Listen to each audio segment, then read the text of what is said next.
This is the 6x6 last for edge expert level video. It's built on the 5x5 videos I did previously, and I'm sorry for it's coming this late. I procrastinated a little bit and maybe a little bit too much. And I scraped a lot of footages because I thought it's not good enough. The main idea behind this is now that your first edge of the last four edges, you should look ahead into it because it's just another edge. When doing freesize edges with here or with Redux, you always look ahead to the next edge, so why not do it for the last four edges? It reduces the pauses, and the main idea behind the first edge is that once you see an edge being distributed across, like its edge pieces, this being distributed across 3 or less edge slots, that you can take one edge out and cycle off them together. And this has a lower move count. It's maybe a little bit harder to look at too, but it's also quite easy sometimes because you just look for the edge slot that doesn't have that one edge, instead of looking for which edge slots do have that specific edge piece.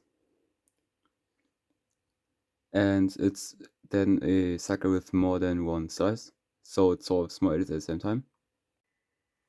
The first example is really easy because when I insert this piece, it doesn't get destroyed because, it mostly doesn't get destroyed because the upper two pieces here are on layers that are aligned.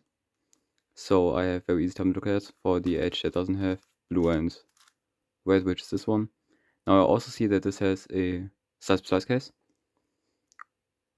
but because here those edges are connected, I know that here is not orange and yellow, and here is also not orange and yellow, which is here then. So it means that I can just cancel the slice when doing that cycle. So like this, I start a cycle because that's what I looked ahead for. Then I insert this piece like this, so I can connect the inner wings. Then I slice, flip, and slice back, and have this dissolved, and just have the last edge case, which is just a slice. The next case is also really easy to look at for because we have these three pieces that are one block, and when I insert this, those two pieces here don't get destroyed because the bottom two inner layers are connected. So when I slice back, I notice that this doesn't have blue and orange, and look here, this has orange, so I know this is the piece I need to look for. So I pull this out, slice the rest together, and I also noticed that for that this orange and green edge piece is in this position. So when I slice back, I slice back so the orange and green piece is in the other half. So when I slice back, they get connected. And then I just do my next edge, which is just a cycle for green and orange here. Take this edge out, and then I cancel this slice like this, and it's solved. The next case is a little bit harder to look at for because no slices are connected. So I just slice back and hope what comes up. In this case, this white and orange piece what I saw first, and this doesn't have white and orange, so I just take it out. I see this piece, so I slice them together, and then I see the other piece, so I flip, and then I just slice back, and then I see this cycle for blue and white, and then here I can cancel the slice for finishing the inner wings like this, which leaves me with parity. Oops. And it's solved.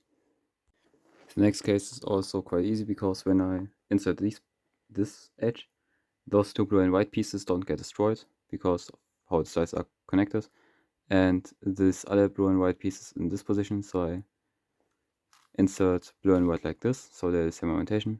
Then I slice back, and notice that here are the other two blue and white pieces, and this doesn't have blue and white, so I take this edge out, then I slice them together like this, and then I look at for this orange and yellow piece or edges. So I insert this edge like this and take this out. Then I slice them together and insert this other pair like this. So when I slice back, the middle edges here get connected. And when I look back, I notice that I can cancel the slice on cancel, but I can go straight into a slice and it's solved. The next few examples will be with yaw, because a lot of people nowadays do yaw on 6x6. In this case, really easy to see because we have all 4 orange and white pieces. Very easy to see because when I slice back, this piece ends up here, those stay right here, and this gets in this position. So when I do this, I just take this edge out immediately, and then I know here are the other pieces. So I slice them together, and here I will cancel the slice like this, and take this edge out. So it then also just have slice. In this case, it also ends in slice. So we just do this. Really easy, straightforward. Another efficiency tip for the last 2 edges is to know what slices to do, so you can save moves with flips. So in this case, if you just do, if you want to do the middle edges first, which in this case wrong, you flip, then you slice, then you flip again, and then you have another flip for the slice, and another flip. So that's not very good. Here, you flip the outer, you do slice for the outers, and then slice for the inners. And if one of those edges is already flipped, then if you do a white slice like this, because it's easier to do, then you need to flip again, which is bad. So you just do a slice like this and then flip. So basically the outer rings are already in the correct position, so you can flip again without doing another flip to set up the slice. You can apply this to other cases as well. Just use a little bit of imagination and look at.